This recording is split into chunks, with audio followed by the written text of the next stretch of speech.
Assalamualaikum dan salam sejahtera. Hari ini saya akan ajar chapter 2 Properties of Pure Substance. Dalam substance ni kita ada macam-macam jenis. Ada yang solid, ada yang liquid dan juga ada yang gases. Okay, kita pergi next slide. So, introduction. Apa itu pure substance? Pure substance ni dia ada fixed chemical composition. Dia punya komposisi chemical dia tidak berubah. Kalau dalam tu adalah nitrogen, nitrogen lah dia. Kalau dalam tu air, air lah dia. And it may exist in more than one phase. Contohnya, jika nitrogen ni dalam bentuk gas, kalau dia jadi liquid, so mungkin dia jadi separuh vapor, separuh liquid. Ataupun air. Air kita letak dalam bekas yang tertutup. Kita panaskan dia, so separuh akan jadi vapor dan separuh lagi akan kekal dalam bentuk liquid. So that's why dia cakap it may exist more than one phase.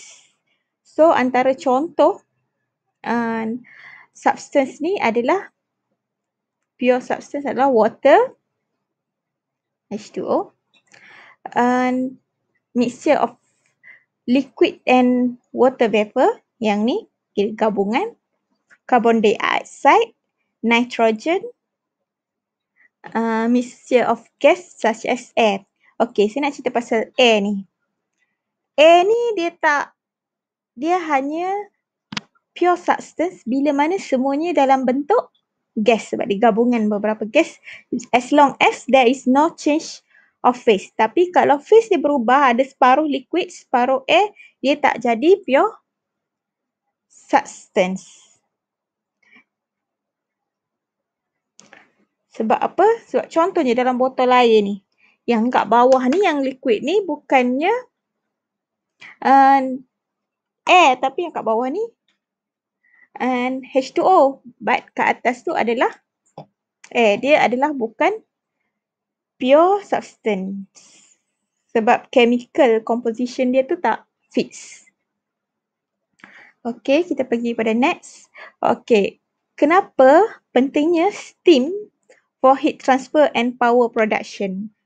Contohnya dalam engine, steam engine, ataupun kalau kita guna nuklear sebagai electric generation ataupun kita guna arang batu, dia lebih kurang sama je. Dia punya sistem yang membezakan adalah apa yang bahan bakar yang digunakan, sama ada nuklear, arang batu ataupun petrol ataupun gas.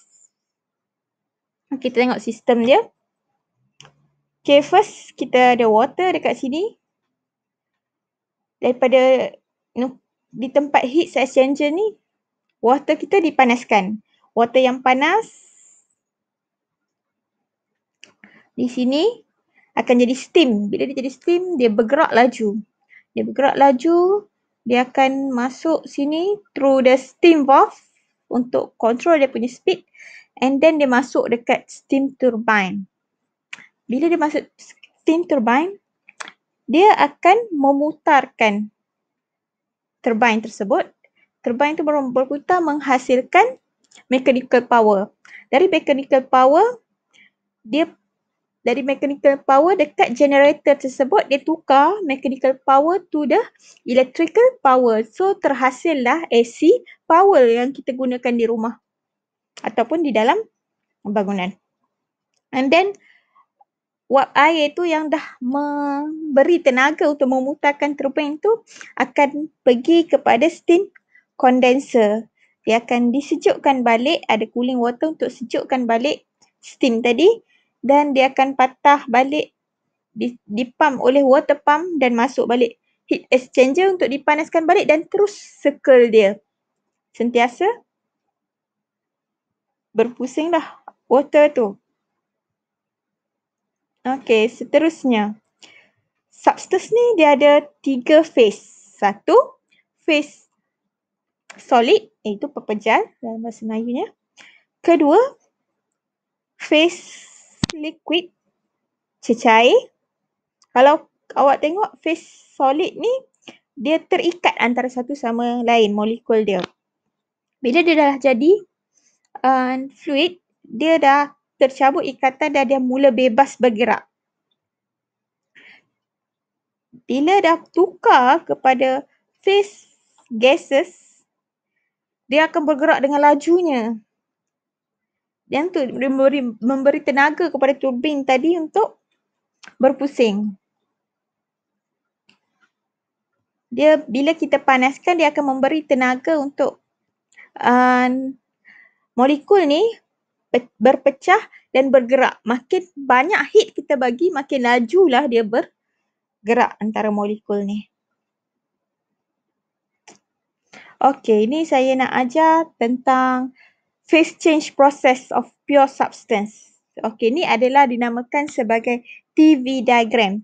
T ni adalah temperature, manakala V ni adalah specific volume. Apa itu specific volume? Specific volume adalah volume yang dibahagi dengan mass. Dia V kecil. Kalau V besar tu volume, kalau V dia huruf kecil tu maksudnya specific volume. Okey. Seterusnya, awak tengok ni satu-satu substance. Bila dia akan sini, bila kita panaskan dia, dia akan naik sampai dekat sini. Ini adalah kawasan sini yang warna, saya cakap yang warna biru dulu. Yang warna biru ni adalah totally liquid region.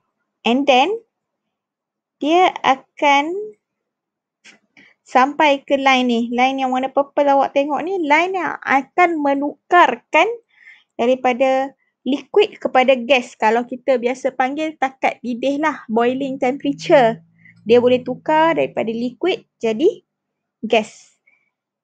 So, depend kepada jenis-jenis lah. Kalau contohnya yang ni air, so sini adalah temperature dia 100 darjah Celsius. Dan di sini, bila diberikan haba lagi, dia tidak, apa dia nama? Nak cakap, temperature dia tidak meningkat. Siapa yang ambil fizik mungkin pernah buat eksperimen ni. Bila kita panaskan dia terus, temperature dia tidak akan meningkat sebab kenapa? Kerana dia dalam proses menguraikan ikatan yang kita tengok tadi kat sini. Ikatan ni untuk pecahkan tenaga yang diterima daripada pemanasan tu digunakan untuk memecahkan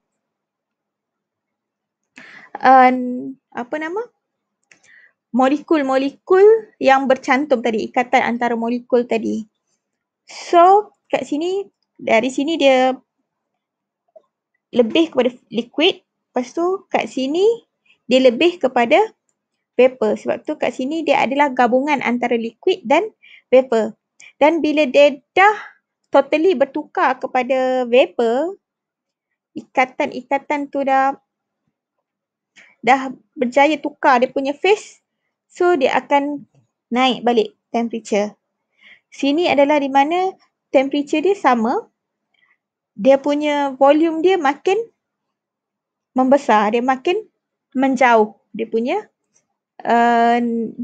molekul-molekul dia. Pertukaran antara dari sini dia nak berpecah ke sini, dia memerlukan heat. Dan dekat sini, heat dia digunakan bukan untuk meningkatkan temperature tapi untuk memecahkan, menjarakkan dia lagi supaya betul-betul jauh dan dia bertukar menjadi gas. Dekat sini kita namakan dia sebagai super heated vapor region di mana dia dah totally jadi vapor. Dekat line ni, kalau awak tengok dekat sini, dia punya line antara liquid dan juga vapor, manakala line yang warna merah ni antara saturation to the superheated vapor.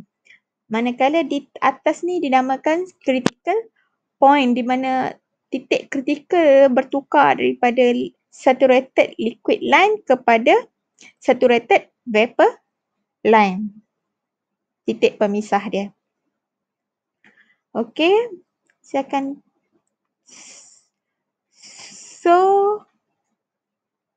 ini setiap line ni adalah dia punya pressure sama. Line ni satu pressure, contohnya 100 kilopascal. Yang ni dia punya pressure. Dia yang tiga-tiga ni menandakan pressure yang berbeza.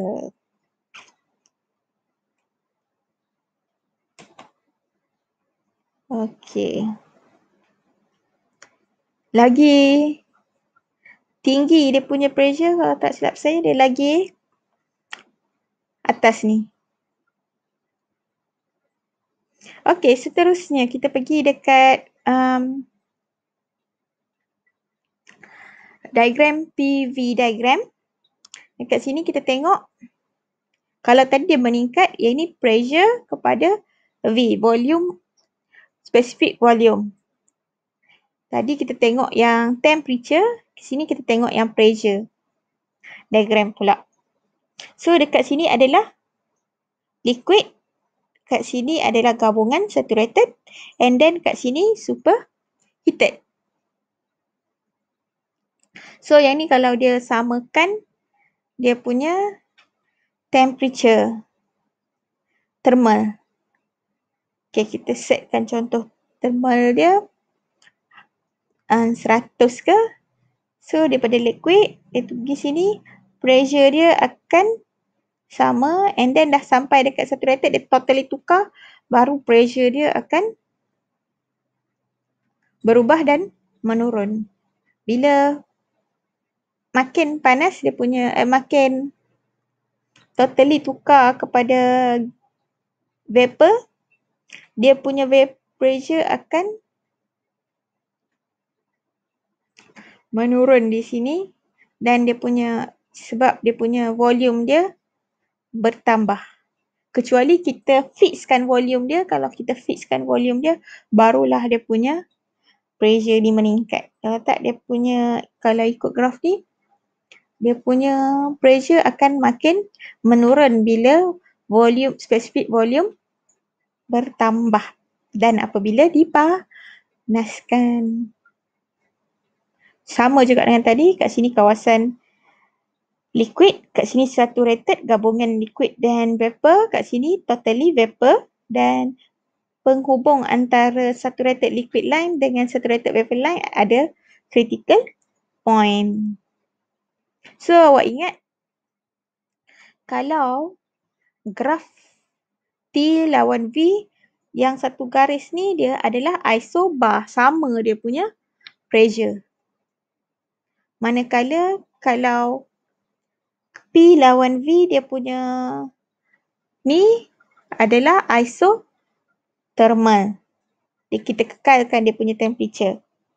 So kalau kita kekalkan dia punya temperature, pressure dia makin turun. Terbalik pula, jika kita kekalkan dia punya pressure, dia punya temperature akan meningkat. Okay, boleh ingat? T naik, kalau graf P turun. Okay, kat sini saya nak tunjuk. Okay, contoh satu liquid kita letak kat dalam ni, kita panaskan dia. Okay, yang ni kita namakan compressed liquid. Bila dia panas, dia dah mula bertukar. Ada separuh jadi kekal jadi water, ada separuh dah nak tukar jadi gas. So dekat sini dia nak tukar, baru nak tukar jadi gas, dia tak tukar lagi. Itu adalah saturated liquid kat sini. Bila dia dah capai 100 degree Celsius. And then kita pergi yang ni dulu. Dia punya ni saturated liquid vapor mixture. Yang ni. Bila dah lebih daripada, dia dah cukup sampai 100, dia mula dah bertukar jadi vapor. Bila dia bertukar vapor, dia separuh vapor, separuh liquid. Yang ni kita namakan sebagai liquid vapor mixture. Okey. Bila dia dah lama-lama, makin lama makin banyak persen yang gas berbanding liquid. And then akhirnya totally bertukar jadi gas. So, bila totally bertukar jadi gas, dia pergi state ni, temperature dia macam 100, dia dinamakan sebagai saturated vapor. So, kalau saya nak draw, sini state 1, yang ni state 2, yang ni state 3, yang ni state 4 dan yang ni state 5. Bila dah lepas dah line saturated vapor ni, suhu dia akan terus menaik. Suhu dia akan terus menaik jadi 300 ke berapa. Ini yang dinamakan sebagai superheated vapor.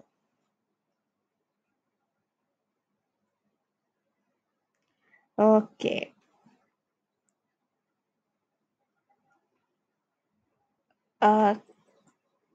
Okey, yang ni saya nak cerita tentang pressure specific volume diagram and for the steam and water. Macam saya cakap tadi, dekat sini adalah liquid region, dekat sini adalah vapor region, kat sini adalah campuran liquid and vapor. Okey, dekat sini adalah dia punya critical point antara liquid dengan vapor. Okay. And then dekat sini adalah campuran liquid and vapor region. Manakala kat bawah ni adalah solid vapor region, ice steam table. Tapi yang ni kita tak belajar lah. Okay, sama juga dengan yang ini. Okay, tadi saya cakap pasal temperature. Temperature 1 adalah, temperature 2 adalah lebih besar daripada temperature 1. So, bila temperature dia meningkat, dia punya pressure pun akan meningkat lah. So, kat sini awak boleh tengok temperature 2 dia lebih besar daripada temperature 1. Ini gambar ni lebih kurang sama je. Okey, setakat itu saja.